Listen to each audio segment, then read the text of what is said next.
What's going on, everybody?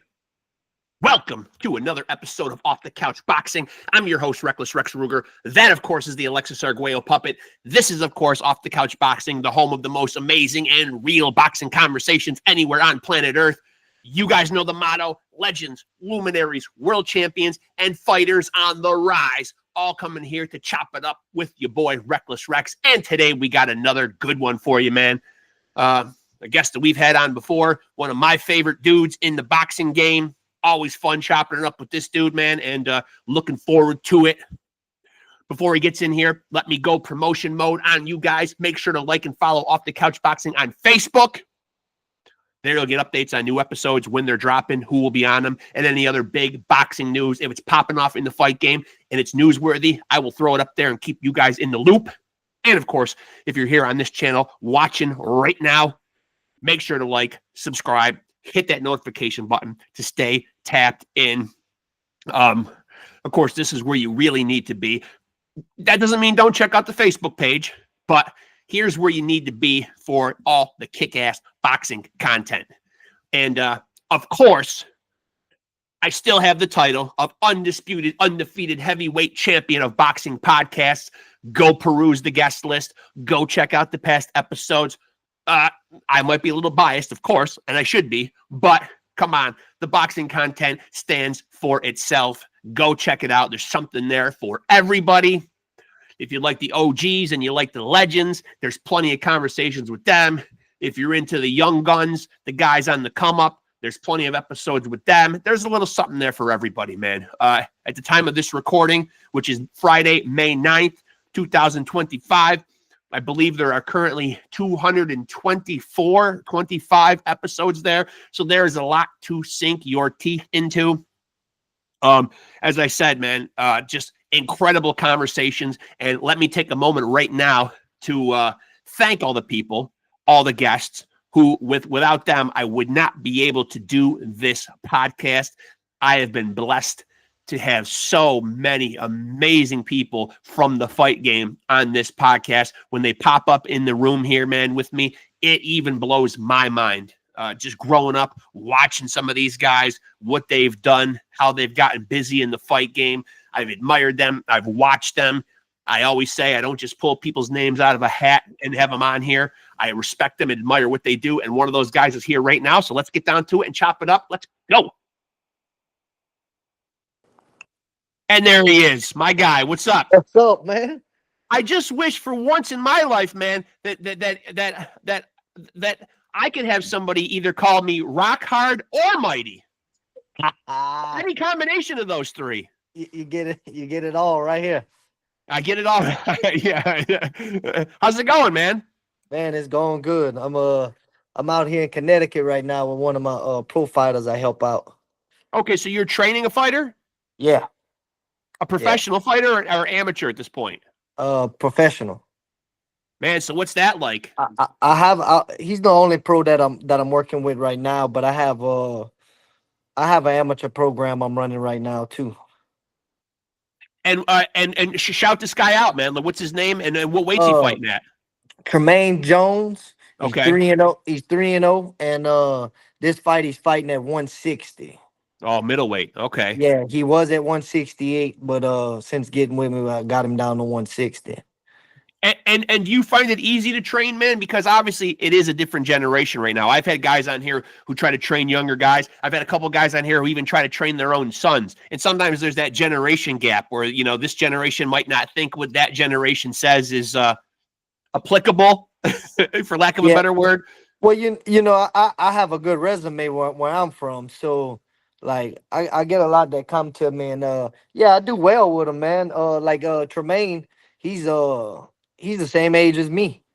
Oh, okay. You know, we both 36 years old, and but yeah, even my younger kids, you know, they listen well, and we do well. We usually win over 50% of our fights every event at least. You know what I mean? Like last weekend when we fight for belts, we went 2 for 3, almost 3 for 3. One was real close. But you know, you win some, you lose some, but for the most part, we've been winning. And so before we get into talking about any more stuff, have you been watching a lot of boxing? I try to. Yeah, and we just had what was supposed to shape up to be a big weekend last I weekend, watched that. and of course in Times Square, which was really built up to be a big deal, and two guys were on that card who you've shared the ring with as well, man. So Correct. overall, man, like doing this podcast, obviously, I try to be in a lot of the boxing groups. I try to keep my ear to the pavement, to kind of feel out what people are saying. Did not go over well though, man. Was not received well by boxing fans as far as the excitement, wow factor. It was about as stimulating as a bottle of NyQuil. Correct. On paper, that was supposed to be a great night of fights and just Yeah. like three main events on one card. Then you had the whole Canelo fight, you know what I mean, coming back. Like they were just all duds, you know what I mean? For the Yeah. most part. Teofimo's fight was decent. But Yeah. to say the least, all the other ones were just dud, man. And then the good thing about the last fight Sunday, in a way, good thing his was exciting, but he's always in an exciting fight. Yeah. Yeah. Yeah. I know a lot of people were bashing him in some of the boxing forums because he seems susceptible. A couple fights now, he's been dropped by the left hook, but the guy gets up and finishes strong every time, though. Yeah, yeah. So what? He takes the canvas a little bit.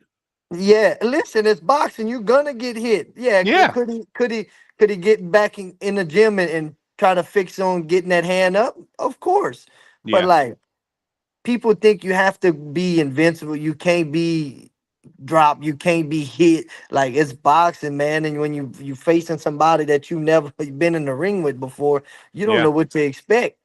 Yeah. Now, what did you take away from the Times Square card? Because I agree with you, man. Teofimo was at least making an attempt to be somewhat entertaining. You know what I mean? Yeah, he was and chucking and jiving in there. He was trying to do his thing. And Bobo's just wasn't. I mean, Bobo's is just playing just a big 140, just playing guy. Yeah. You know what I mean? I never found nothing real interesting in him for that aspect. Yeah, the Haney, man, he looked. And now, do you buy into the whole theory? Do you buy into the theory when people say that a boxer could have PTSD and didn't look like he wanted to engage and mix it up very much? Yeah, no, but like, so me being in the ring with him, like I was his first real test, you could say. Yeah, And definitely. he was on and I can punch. Ramirez can punch. Mm-hmm. And I told everybody, I said, listen, he's gonna get on his bicycle and he's gonna fight like he fought me. I haven't seen him fight like he fought me since that fight right there. And again, when he fought me, he looked better than he did that night. Because the first couple of rounds, man, he looked off. But it could be the year off. And then taking them shots like he did. In his mind, and nerves getting to him. So after that, he kind of settled. But again, he stayed moving. He wasn't gonna sit. And I found it funny, and all these other fights in between, like he would actually sit in the pocket with some of these guys, just even like with Garcia and stuff. Like that's not the Haney I knew, that I got to fight. I mean, do you put any validity in that though, man? Like based on what Ryan Garcia did to him a year ago, can that do something? You've been in the ring. Can that do something mentally to a fighter? It can, yeah. Especially a guy undefeated, young, and he thought he was gonna beat Garcia.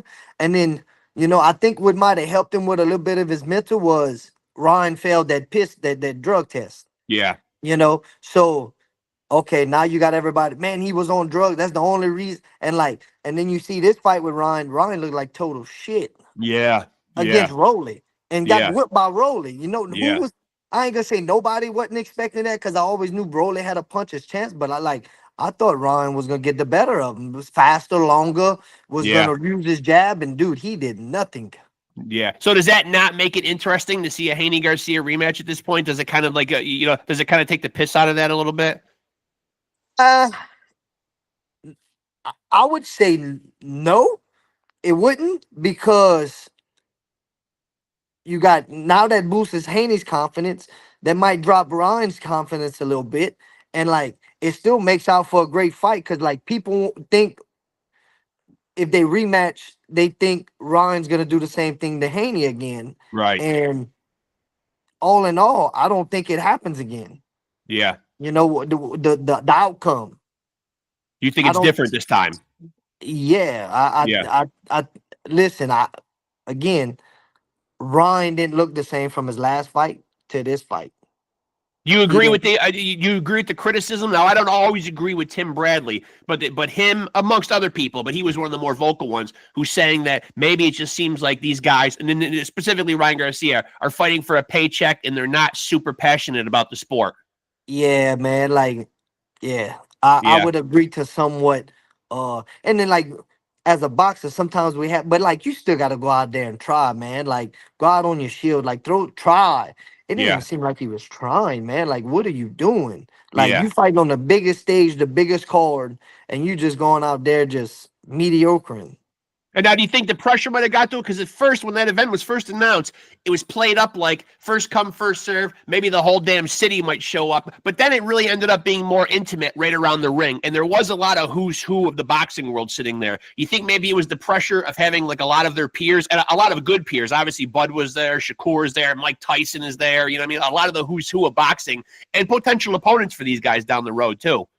I would say no, but you should want to show out in front of these people, I not would think so, not too. not Yeah. let that like. And the thing is, it's not like this was Ryan's first big fight. Like, dude's been in big fights, you know what I mean, Yeah. back to Yeah. back. So I give Ryan credit for that. Like, always going after a top dog, you know what I mean, and trying to make big fights happen. Did you agree with the litigation whole thing though, man? Like it seems like he's a little bit of a victim of the Mayweather effect, where like your greatness is measured by keeping your O. Did you agree with the Haneys, with taking the whole thing to litigation and court and all that stuff, or do you just kind of say, yeah, he had a little bit of a performance enhancing drug, but I'm going to eat this one and just say he was the better man on the night? Yeah and no. Uh, it's illegal. You know what I Right. mean? At the end of the day, it is. Whether Yeah. you say it was, oh, but it was just a little bit. Yeah. But how much before he was taking that it was a lot Right. of bit, and then Right. now it's just a little bit left in his system. Right. Like people don't, people like to like people around me like to throw that off. Oh man, it was just a tenth of a or whatever Right. they. I'm Right. like, dude, listen. Right. I know people who do juice, like, Yeah. and they tell me, man, I used to just pump 45 dumbbell, like 45-pound weight dumbbells. Now I can go grab the 150s and chunk them Yeah. after doing a full cycle. Yeah. Like, dude, that makes you real strong. And then when you got people at that level that got money, that can pay people that know what they're doing to keep that in their system, like, and be able to pass a drug test at the end, man, that's a different story, man. You know what I mean? Like, Yeah. you a different animal off of something like that. And now, what about the people who will make the argument? And again, like these are just arguments and comments that I'm just racking my brain to think that I've seen. What about people who will say, okay, yes, Ryan might have had a performance enhancing drug in the system, but does that necessarily mean that it's going to prevent Devin Haney from getting out of the way of a left hook? So again, with that is, yes, Haney should have been keeping that right hand up. The hook was gonna land, but would the hook be as fast and as strong? Yeah. Makes a difference. You know what I Yeah. mean? Yeah. You know, people would have put Haney above Rowley, and then with Ryan's performance against uh Haney, people was thinking Ryan was gonna smoke Rowley because Rowley's just strong. He's not a great boxer. He's just very strong and very down the middle on you. You know what I mean? Yeah. Yeah. And like, Yeah. but like, there's nothing fancy from Rowley, but he let Rowley beat him, and he's not on the oxygen no more. You know what I Yeah. mean? So Yeah. did he do a full camp without taking nothing? And that, you know what I mean? That plays a big part. I'll tell you what, they laughed about Rolly, man, and they kept on saying he kept that phone to his ear, but he did He neutralize did. that one weapon, though, that Ryan had, and he took it away Hey, from him. hey, credit to Rowley for that. You know what I Yeah. mean? Yeah. Credit to Rowley. He was not trying to get caught by that left hook. And so now that it shakes out, man, and we saw all these guys in their individual fights, man, what's the most interesting matchup now at 147? Now these guys are all welterweights. It looks like Teofimo is going to make that logical next step and throw his hat into the welterweight 147 division too. Yeah, I So, seen him like, what's calling the out matchup Boots. What's the matchup that comes out of this now? The most interesting one. Boots is obviously in the equation. Yeah. I mean, at 47. I see a Teofimo is calling out Boots. Yeah, I think he's got a shot, but I think Boots beats him. Yeah. You know, the Boots that I seen last fight, not the Boots I seen. I think it was the fight before that. I was like, I don't know Yeah. if he shows up like that. Yeah. And again, Boots is big. He's real big. Like, when will the weight cut finally get to him for 47? You know what I mean? And Yeah. if when it does, and if it happens with the Tio fight, like Tio's gonna feel good at 47, and like it could get dangerous for him. So I mean, that's an interesting fight considering that. Yeah. Um, so that, and of course, I mean, you still got your Haney and Garcia fight. I think still does numbers. Yeah. Yeah. I do I, too. I, I Yeah. think I think it does. It's still interesting because we're always taught that styles make fights, and like those two just make for an interesting clash. Because I think even though Ryan lost this fight, he still has confidence against Haney, though. He Yeah, knows what he yeah. did to him the last time. Yeah, yeah. And they have that old rivalry from the amateurs and all that. So like it brings more to the table for them and for him to get him out of there and prove his name again, saying, okay, the Rolly was a fluke. I was off that night, whatever excuses he wants to make. You know what I mean? If he can come back and beat Haney, he's right back in the mix with everything. Now we saw Canelo pick up that belt. Well, first of all, what did you make of that fight? Because now I'm seeing a lot of stuff pop out where they're saying that if William School was the A side, he would have won that fight. Yeah, I seen that too. Shakur put that out there, I believe. Yeah, Uh no, no. I I didn't see it, you know what I mean? me neither. Like he never really engaged, you know what I mean? So like people be like, "Oh, Haney runs, Shakur runs," but like it was just different. Like this guy didn't even try. Like he would just, and then he would move. He wouldn't even Yeah, throw a shot. yeah, Like these guys are real, like especially Shakur. He's real technical. He don't really run. He just gets out the way. yeah. You know what I I mean? And agree. hit, not Yeah, get hit. He's more like a Floyd Mayweather. Hit you and then boom. You might throw two or three, but you ain't hit him back. He'll throw one, boom. You might throw one or two, and you still didn't hit. And then he makes you slow down the pace because you scared because he's so quick and he's gonna hit you. You yeah. don't want to engage, so it makes it a boring fight overall. Right, right. But this guy was just on his bike, like he was gone.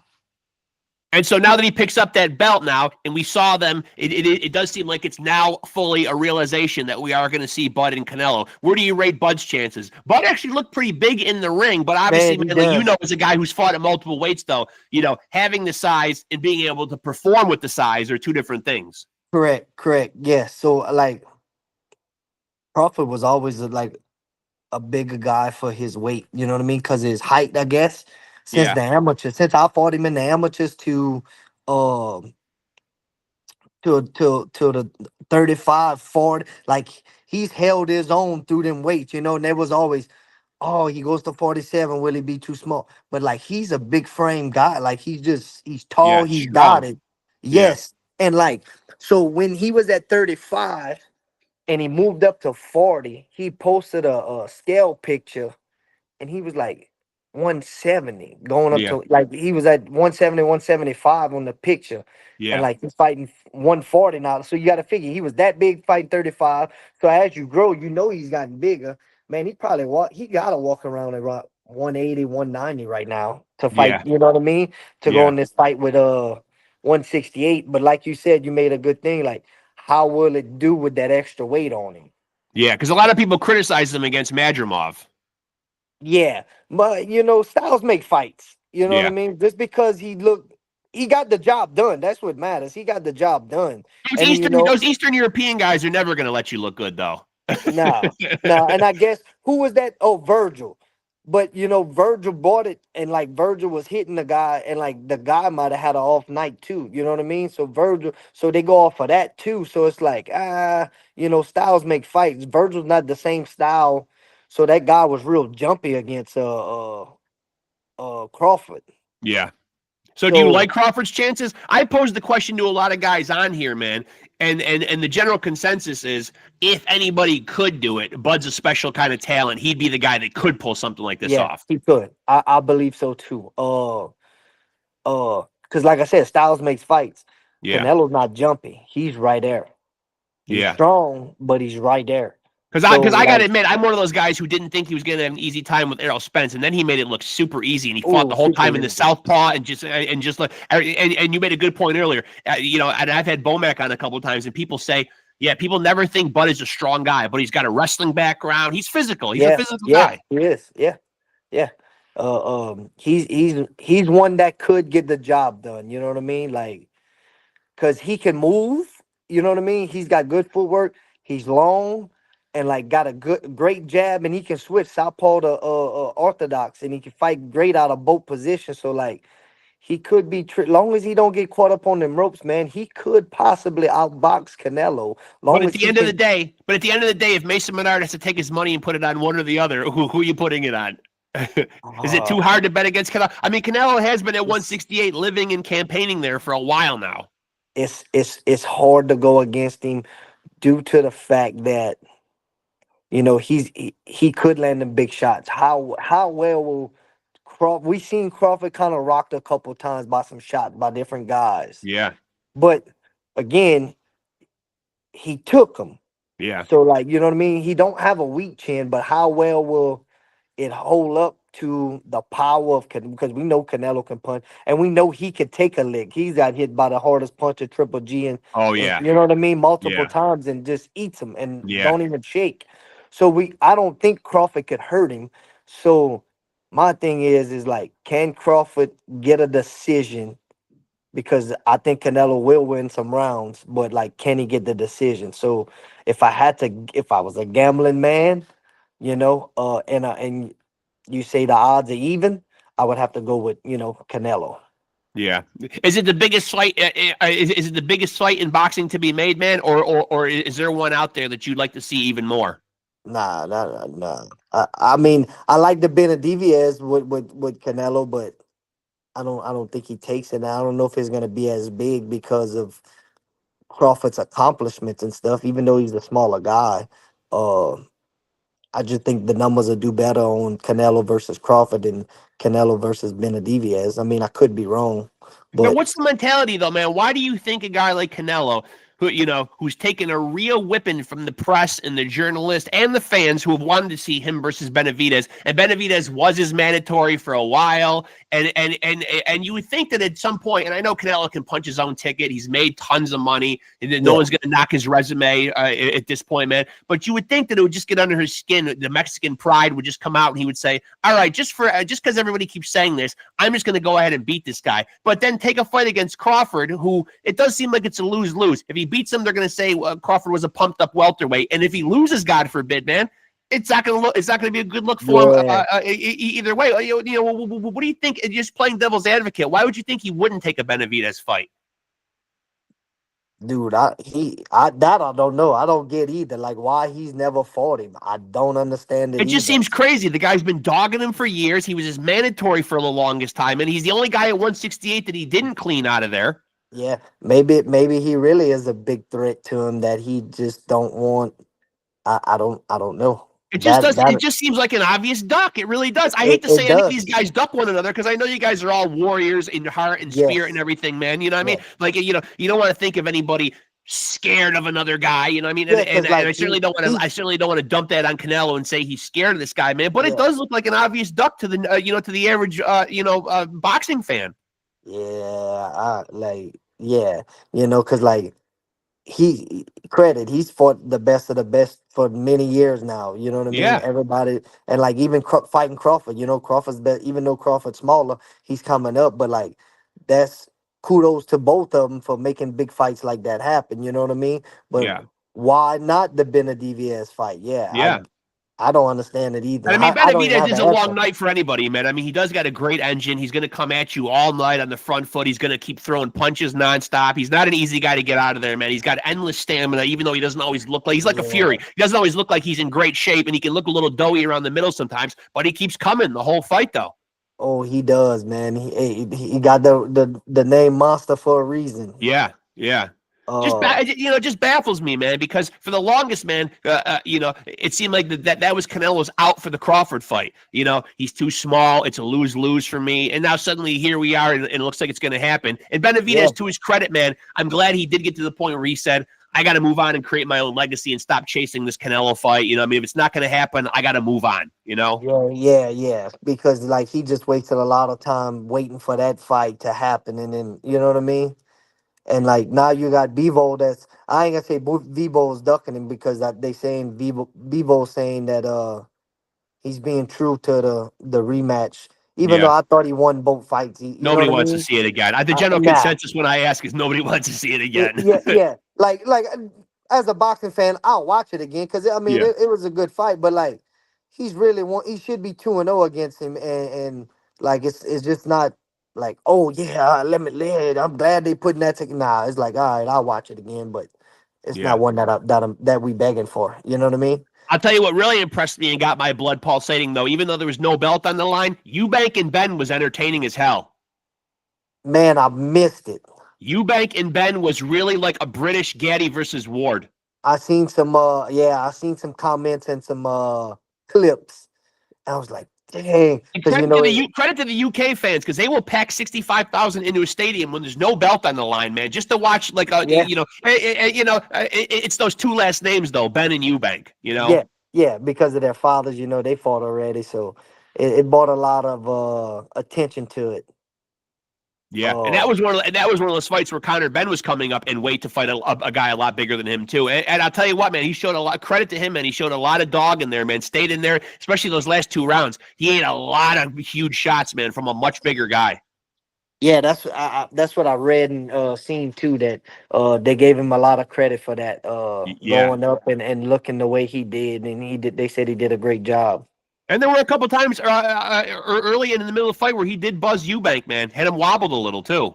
Yeah, because he's strong, man. He's Yeah. strong. But again, didn't he get caught with something using something already too? And Yeah, he got he did a suspended couple for a years ago. while? Yeah, because that's why their first fight fell through. Yeah, because he tested positive for something. Yeah. Yeah, you know what I mean? So like how many of these guys are actually doing stuff that we don't know about that's up there? Cause like I'm sure you've seen it, the interview with the UFC guy, Chanel Sona or whatever his name is. Yeah. You seen when he stated like all these guys are using Yeah. I was there once and I was doing it and I never got banned for, never got caught doing it. Yeah. So it's like, man, like Canelo got caught already. Oscar Yep. Valdez, all these top guys are getting caught here, and then they blowing it off, and it sucks that they get to use that, and then you got guys out here that don't use anything that are getting beat by these guys, and Yeah. it sucks because they're going under the radar with it. Now, even though it's old news and it happened back in March, I haven't talked to you in a while, man. So where did you stand on the Tank Davis-Lamont Roach fight? First of all, man, when a guy takes a knee and you're in the other corner, you're believing you scored a knockdown, right? Correct. That's rule right there. That I don't understand. And he started counting and stopped. Yeah.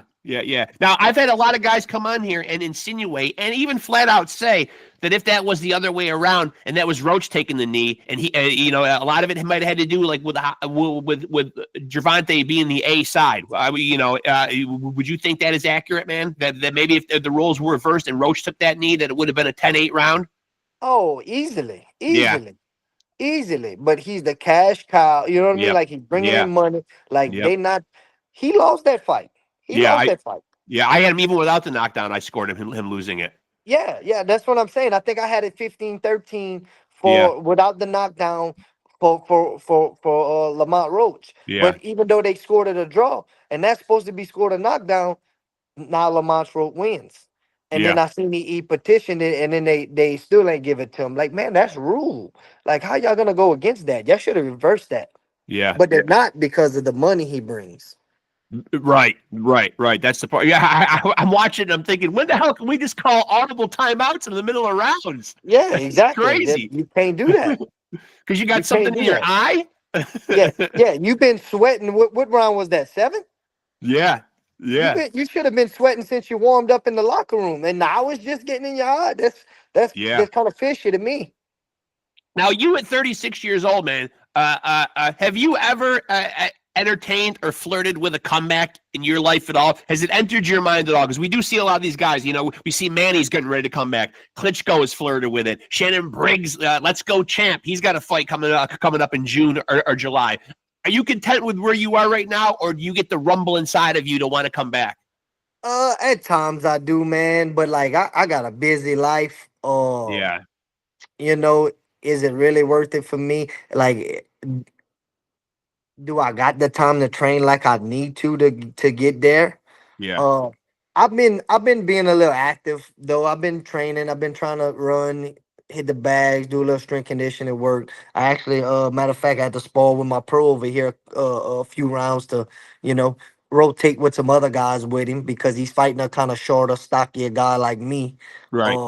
So I'm getting there, and then like after I got out with him a couple rounds, he's like, "Man, why you don't fight no more?" I was like, I just like I'm not going out there half-ass, and I just never was a half-ass person. Right. So were But I you got okay?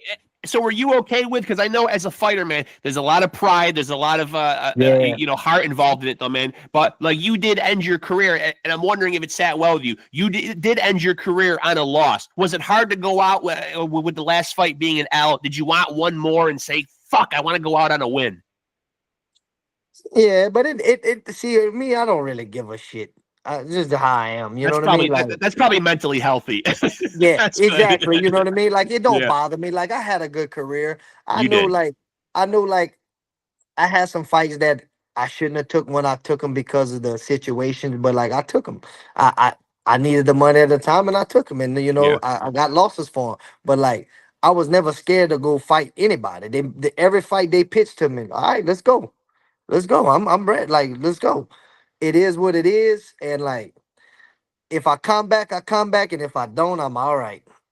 And so it looks like this Canelo fight with Bud is going to be the first. I don't know if they'll do any in between now and September, but the first big mega fight promoted by the new company of Turkey Al Sheikh and Dana White. Now, again, being in these boxing groups, there's a certain demographic of people who love what Turkey's doing. You know, making the Mhm. best fight the best. You know what I mean? But then there's a certain class of people out there that are protective of the sport, that are not sure about Turkey exerting and almost like taking over boxing. Do you like what he's doing for the sport? Yeah, I mean, what? So far, what bad has come out of it? Right, He's made right. some big fights. He's getting them paid. Uh, and like he's making these big fights happen back to back and often. Yeah. As boxing fans, isn't that what we've been asking for? And he's keeping the pay-per-view prices low too. Yeah. Yeah, You know what I mean? Like, yeah. what car was that? That was the Vivo for $25. I know. I And then know. you had the weekend package deal for what, $90? For the whole weekend. Yeah. And Yeah. even the Conor Benn and Eubank, it was an all British card, but it was also only $24.99. Yeah, exactly. And the You undercard know, was great. The undercard was Lyndon Arthur and Anthony Yard, and Liam Smith was on. I mean, there's some great fights, some good bangers. fights on that. Exactly. Uh so like that's what we asked for. The price is down for great even though the card with the Ryan Garcia, even though the fights didn't pan out like we thought they were gonna do, he still put three main event cards on one card. Yeah, and managed to somehow dump a ring in the middle of Times Square. Yeah, yeah, like he's doing stuff that like as boxing fans we didn't think was gonna happen. So like I like it. I Yeah, haven't seen no negativity yet of it, like from his aspect of it. You know what I mean? What he's doing. Uh and they doing that him and Dana White with the younger guys coming up, making basically like the UFC. Uh I like it. You know what I mean? Because you're gonna start seeing the best fight the best. now, are you able to look at a guy now, even though he tries to live and train and portray himself as a fighter? Has he done enough yet, Jake Paul, for you to look at him and say, I see him as a fighter now? Or has he not earned that yet? I think he has. Me Yeah. personally, I know he's hyped up because of his status and stuff. You know what I mean? But he's actually in there fighting guys that you know what I mean. That's building him up. Like just because he got a lot of hype behind his name, and he talks a lot of mess. I think that's why people really hate him. But that keeps people interested in him, and you get a guy that you're building up from the amateurs, he's gonna fight bums anyway. So Right. why can't he fight bums and be on TV? And then he's getting the people on his undercard paid. And the And women you can't. boxers too. The Yeah, women too. yeah, the women's getting paid well. You Yeah. can't hate on, like you can't hate on that man. Like he's actually a decent boxer. You know what I mean? He's not terrible. He's But not what would great. you? But how would you sum up how would you sum up the Mike Tyson fight though? I mean, that was sports entertainment, right? I mean, we can't be led to believe that at any age he beats up Mike Tyson, are we? Like, listen, I don't want to believe. I don't want to believe that a 58-year-old, a 68-year-old, a 98-year-old Mike Tyson ever loses to this kid.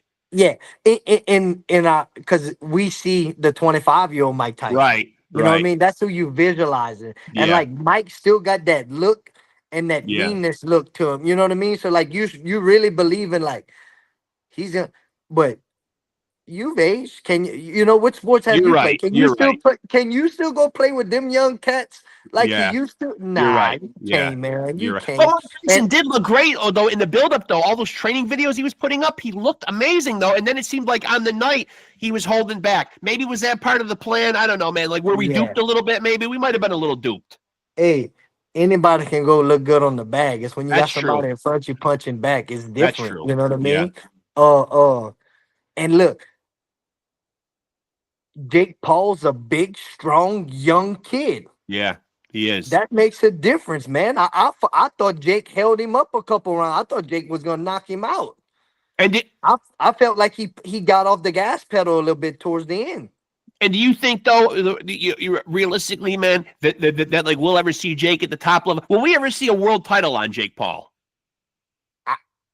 I don't see it. Like I said, I think he's decent at best. Yeah.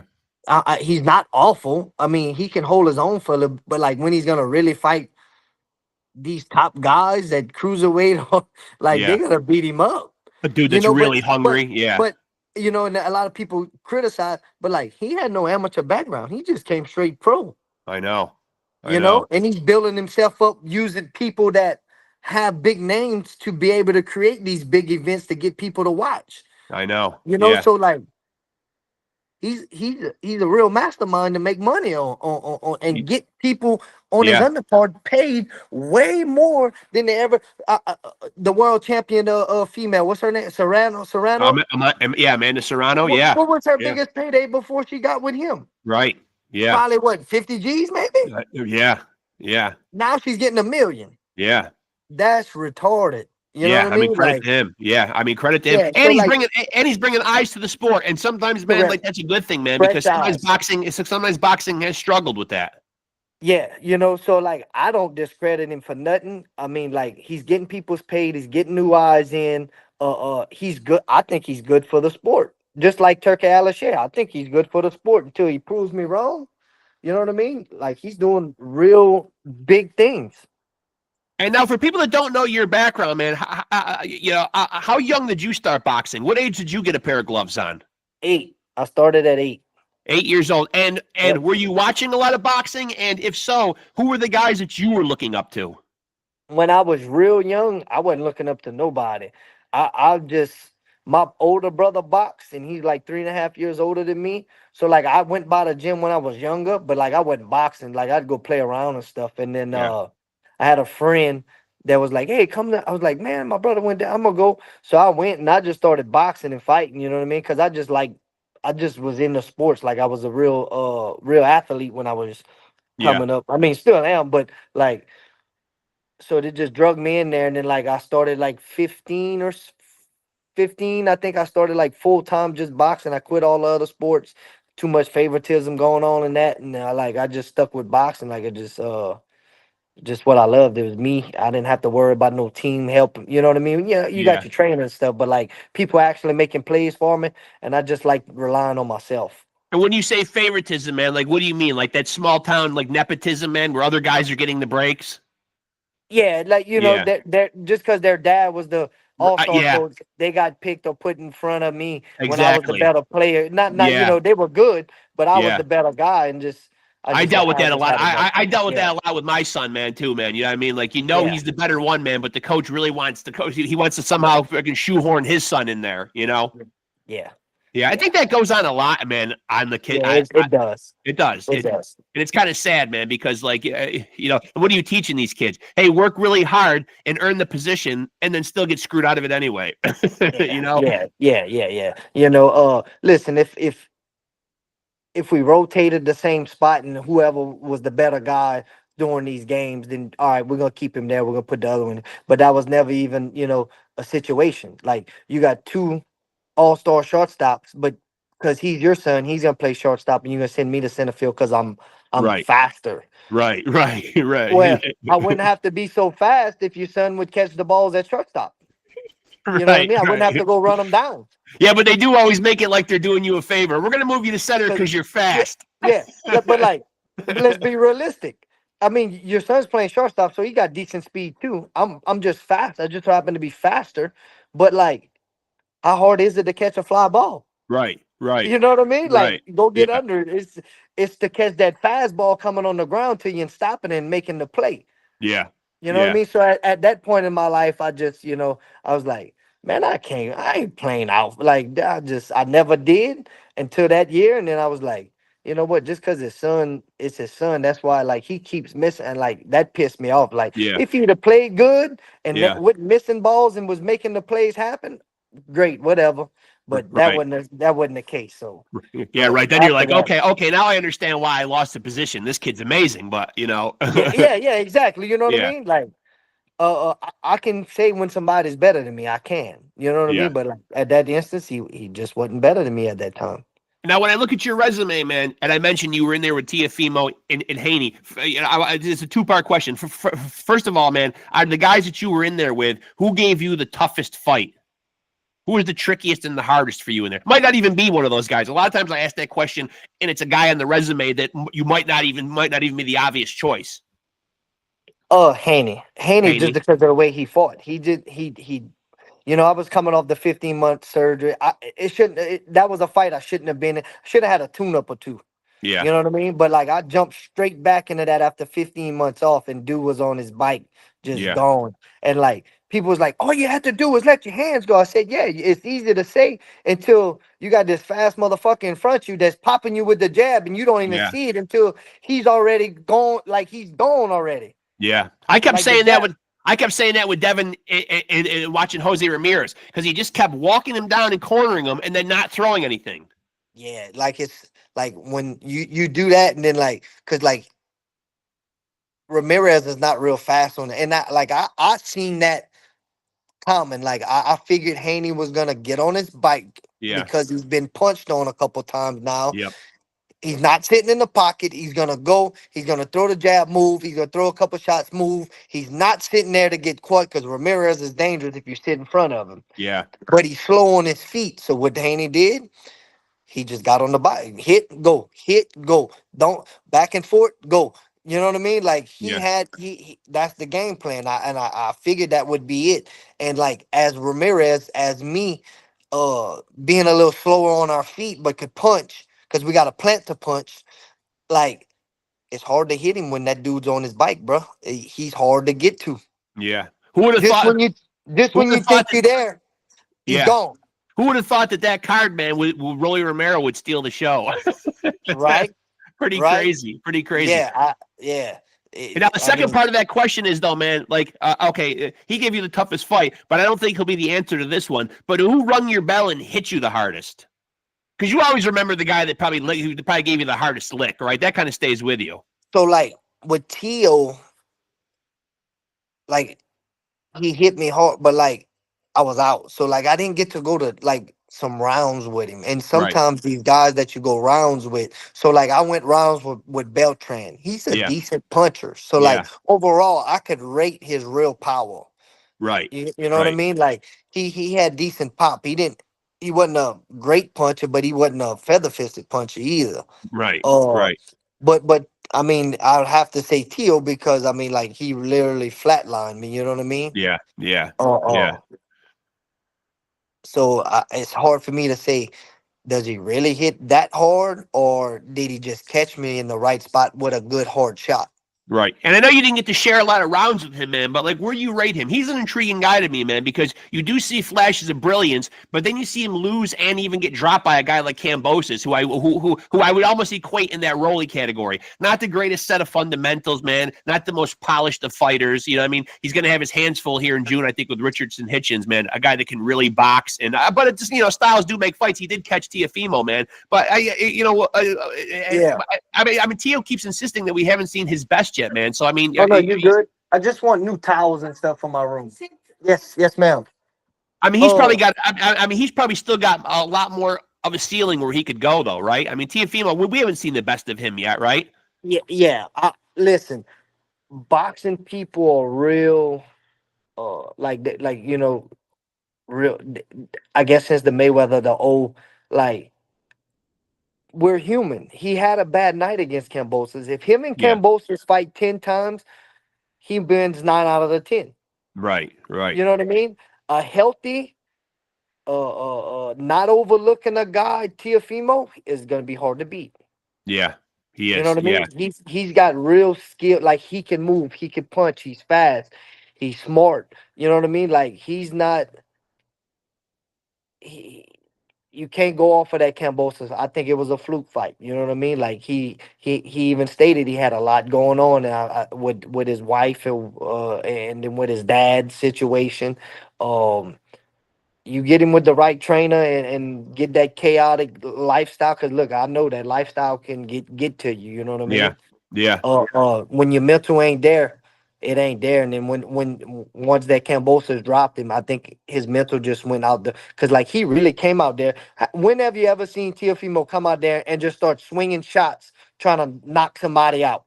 It's not his game. Yeah. Just Kambosos. That's the only Yeah. person he's ever come out like that and started chunking big punches and not landing. Yeah. I think he was just off. You know what I mean? That's just I think that's what it is. And thank I think God, he's a great fighter.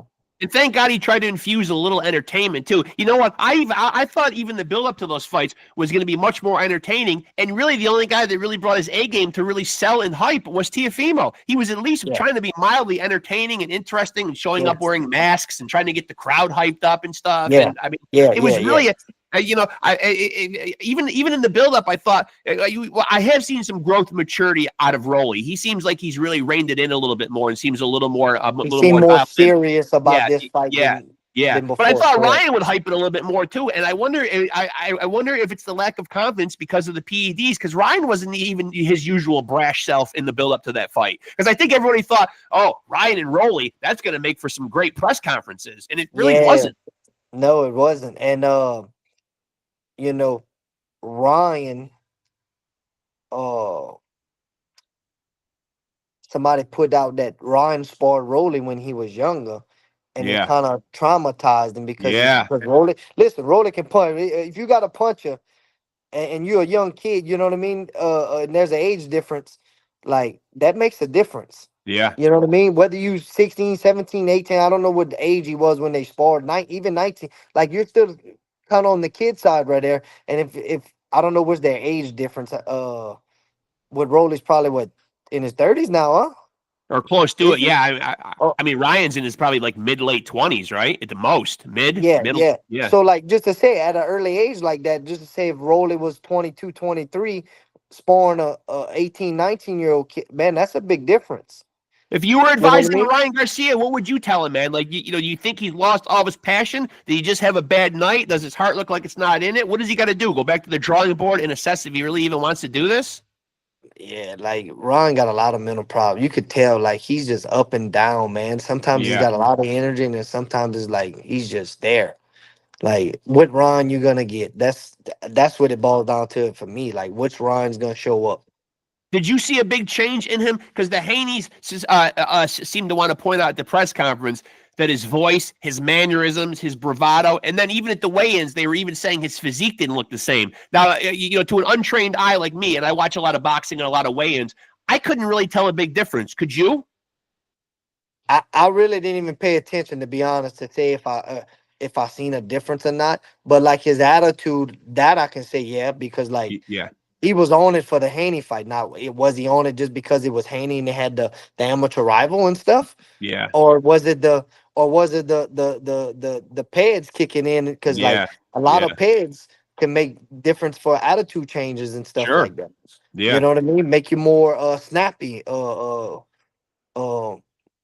get you angry quicker. You Yeah. know what I mean? So Yeah. like, could that be a possibility? Yeah, you can't rule it out. Yeah. So going forward, man. Obviously, I talked about the Canelo Crawford fight, man. Are there any other fights coming up or anything else on the agenda that you're particularly looking forward to? I'm looking forward to my 14-year-old, 176-pound go win the Junior Olympic Nationals in June.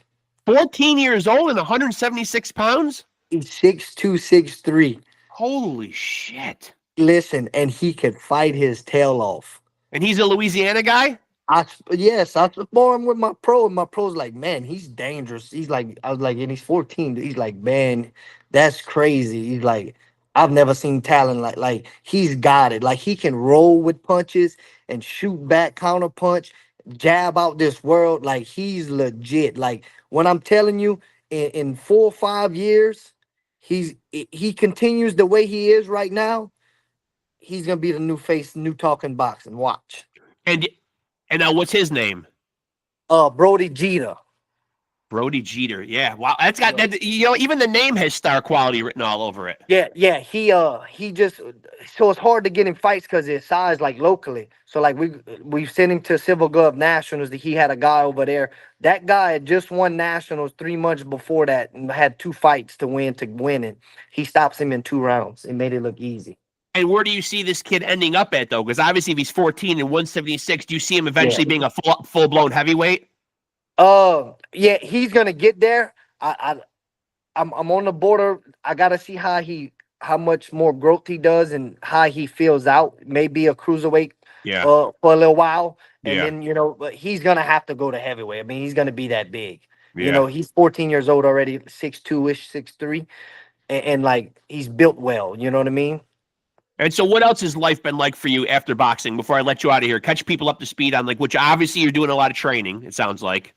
Yes. You know, tending to my 7 kids and then tending to my boxers, man, giving them what they need to succeed and go to the next level with it. Jesus We Christ, man! Say it one more time, man. Tending to how many kids?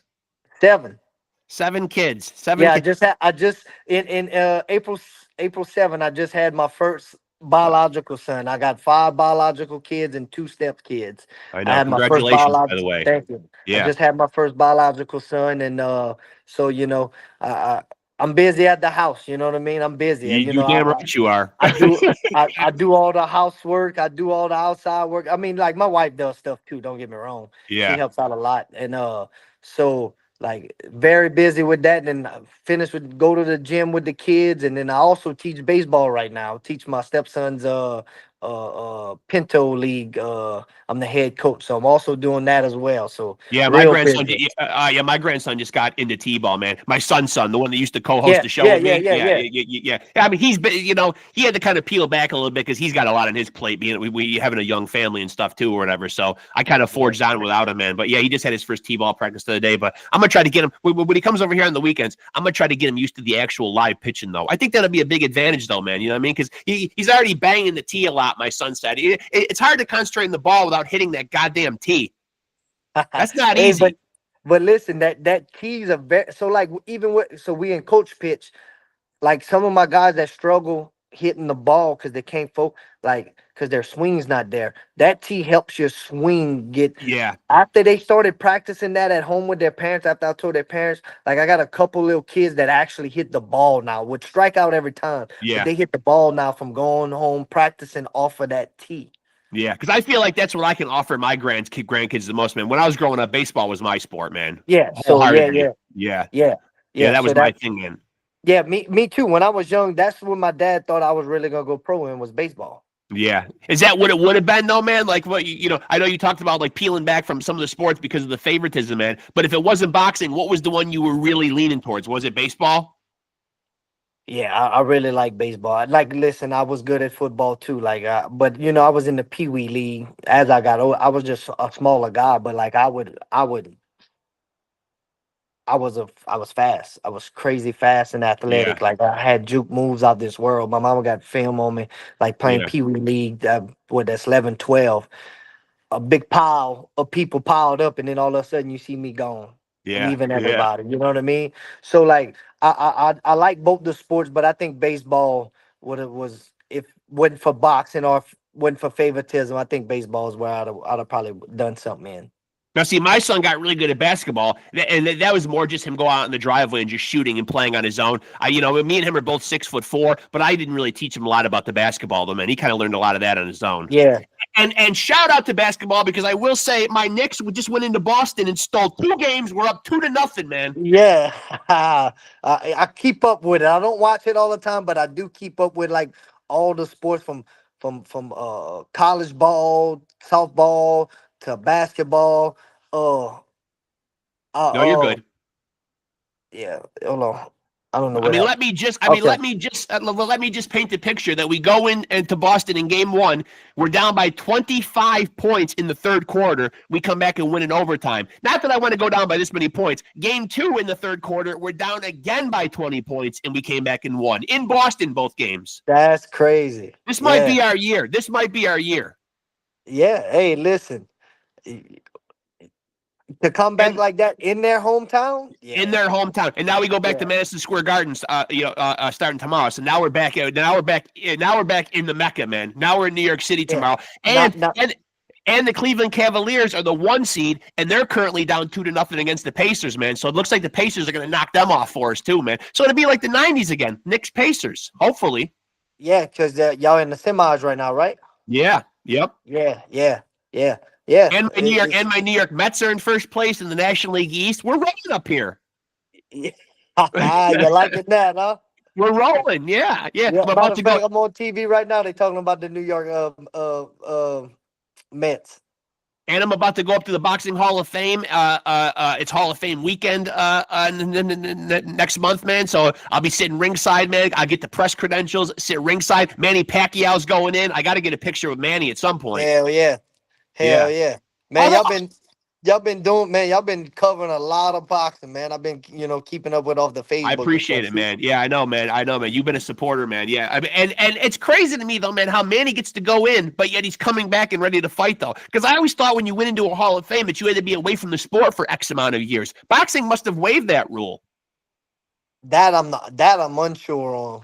Because I thought for a while, man, like how it works in most sports is you got to be retired for X amount of years, 5 years, Yeah. and then you're eligible for induction. And I thought at one point boxing was like that too. But Manny's ready to come back and fight Mario Barrios in the summer. Well, how many years he's been? He's been out a few years though, huh? He's been out a few years dabbling with the politics and stuff. Yeah. And I think he wanted to get this political race over with. He's popular over in the Philippines. Yeah, so I think he gets, I know.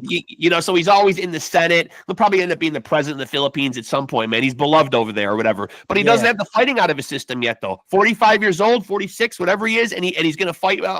Apparently, it's almost a done deal. He's going to fight Mario Barrios in the summer for the WBC belt. Yeah, I seen that. Man, I seen they had a co-main. I think the co-main on who was that? I'm like, man, that's gonna be a good card too. Who was that? I don't know. I just seen it on Facebook like yesterday, maybe. But yeah, anyway, yeah, Pacquiao coming back. Yeah, that's crazy. And then can go against a young Mario Barrios. I know. Yeah. I applaud the guy though, man. I've had a lot of guys on here who are up there in age, man, and it seems like the goalpost has moved a little bit because a guy's prime used to always be equated with them being young, but now you're getting a lot of guys older. Now you're seeing like the better Bievs and the Usyks. They're still doing it at a high level in their late 30s, their 40s. Yeah, it's inspiring. Just I think with a lot of the technology we have now for recovery, knowledge on dieting and stuff, and weight, strength conditioning and all that. Because like way back then, they didn't have all that. You know what I Right, and now mean? you can do right, and now you can do those cold plunges. Those are all the rage now for And, inflammation in those cryo and chambers, and there's so much yes, technology and so much shit nowadays. yeah, I saw Devin Haney in an interview. Someone asked him the other day out of the clear blue, and I never heard anybody ask this question before. How much he typically dumps on a fucking like a fight, when he goes into camp. He said between massage therapy and nutritionists, he'll sometimes go 6-7 figures on a camp. yeah, easily. You Yeah, know, at that level, you have to though. Like, man, yeah, like you put your body through a lot. You know what I mean? And yeah, it's costly, man. Even when I was getting up there with like. It's costly, man. It costs us to, and then especially at that level, they got to pay for sparring, they got to, their yeah, travel, and they got a lot of fees that go with that. yeah, yeah. And so you're out in Connecticut right now, right? Yes, sir. I'm at the in Hartford at the what is called the Fox Foxwoods? yeah, Foxwoods. We're at the Yeah, Foxwoods Casino. yeah. And so what are you doing there, man? Your fighter's got to fight? Yes, he fights tomorrow night. Gets a fight. He's 3-0. He's fighting a 5-0 kid from out this way. And is it like a televised fight or No, it's no? not even gonna be streamed or nothing. I know the guy said because I asked him, he said no. He said, but we filming it, but it's gonna air later in the week or something Okay. like that. So I Okay. I don't know. So I'll find out probably tomorrow or something or later on or whatever 1 minute exactly you're at the when. and then 1 minute you're at the Foxwoods, next minute you're the next Freddie Roach. Yeah. You just never know. Yeah. Yeah. You just never know. Hey, I mean, but you're playing the odds though, right, man? Yeah, you get yourself a nice crop of kids, man, and chances are, man, something's gonna come out of it, man, Yeah, listen, I got a few kids that got good potential. Life happens though. Some things take them in different direction. Whether it's from coming from the poor side, having to go to work. You know what I mean, or mental issues happening and they get on the dope or something. Yeah. I try to keep all my kids positive and keep them on the straight and narrow. Keep them out the streets and stuff. And but I got a couple kids. I got a 14-3 kid. He's been doing real well. He's 16 years old. I got another kid, of course, my 14-year-old. Then I got another one that just joined. He can punch, man. He's 13, 155, built well and can punch. He needs some technical work, but like Yeah. he can punch. I got another kid that just started with me. He's 1-1 with me now. He fought for another other gym like 3 years ago, and he was 1-1 then, or 1-2, and he can punch out 121 pounds, 16 years old. And now, do you see yourself in the role of getting these guys to a certain point, and then segueing into somebody else, or do you see yourself being that guy at some point in a corner in Vegas, taking it all the way with these guys, man, and trying to get to that like elite level of trainer? I mean, is that Yeah, the plan? yeah, that's the plan. That's the plan to build these kids up that are coming up. Teach them things, in and out the ring, and if they choose to stay in the ring, uh, is to build them. Uh, Me and another coach that I have, that Coach Walt, that's with me. Yeah. Uh, he has a UFC Carly Judice. Okay. Okay. He works with her, and he's got a bunch of MMA guys he works with too. He's the striking coach, for boxing. And so with me and him, with the knowledge we have, we're gonna try to do a promotion back home and see if we can get something rolling. Because and the ultimate goal for these kids is to go pro. A lot of them that Yeah. to fight and want to fight is to go pro and make money with that. Yeah. So we got to get that ball rolling pretty soon. We just been in it a little over a year now. Been running the amateur gym. So within the next half a year, uh, looking into putting on shows and stuff like that. Yeah, amateur wise and pro wise. I'm happy for you, man. I hope it goes well, man. And fucking keep me up to speed. And we're always in contact, man. So Yep. we'll definitely jump on here and do it again, man. We haven't talked for the last time. We'll do this again Yeah, for yeah. sure. It's always a good conversation with you. Yeah, yeah. I appreciate you, Mason. Good talking to you Yep. again, man. Yeah, and best of Appreciate it, luck, man. Rex. Best of luck this weekend, man. Thank you. Thank you. Yeah, yeah. We'll do it again soon, my friend. All right, Rex. All right. We'll talk soon, brother. Later. Yes, sir. There he goes, folks. Rock hard, mighty Mason MENARD, one of my favorite guys to chop it up with, man, from Louisiana. I didn't do that accent right at all, man. I don't got the Creole thing down at all, man. I don't know. I'm baffled by it, man. And sometimes I can do an accent. I could throw a little Irish. I could throw a little British. I could throw a little Scottish in there. I'm not going to do it right now, man. I don't know if the palate is quite moist enough, man, to share my plethora of accents that I can do. But Louisiana, not one of them. I'll leave that up to my man Mason. But 36-6, 25 KOs, hell of a career himself, man. Shared the ring with Teofimo Lopez and Devin Haney and Ray Beltran. An amazing career, man. Knocked a lot of motherfuckers out, man, and that's what it's really all about. And flourishing now, it sounds like, as a trainer down there in Louisiana, man. More importantly, man, keeping these kids on the straight and narrow, man, as he's readying them for the big stage, man, because it really is more than just teaching a guy how to fight. And I like the fact that he accentuated that, man, keeping these kids, man, invested in the sport, man, and keeping them mentally right and, pointing out the pitfalls in the ring and in life. And so, Mason being a parent himself, a family man, kids out there, man, listen to Mason MENARD if he's your coach. If any of them happen to see this, man, because, I just feel like as far as trainers go, he's going to be one of those guys I could see really flourishing at this. He's just got that ability. I feel like he's got that ability to really build a rapport with these kids because he's not only done it, but as I said, he's raised his own family. And it just seems like he's the kind of guy that can really dig in and really get through to these kids. So it seems like a perfect segue for him, man. Go from boxing into the realm of training. It just seems like a perfect fit for him. And sounds like he's got some great young talent, man, as well. So that's exciting. So always appreciate talking with him. That won't be the last of him for sure. We've had him on before, and we will have him on again. If the guy had more time, I'd make him the goddamn co-host. He's that good, man. Got all kinds of insights and opinions and not afraid to share them. That's what makes for a good podcaster, a good trainer, a good anything in life. Honesty, directness, just Mason, when you watch this back, just know that you've always got a spot here co-hosting should you want to waste your time, dilly-dallying around with me. Probably not, but still, always fun to have him on here and chop it up. That much is for sure. And I don't know. What else?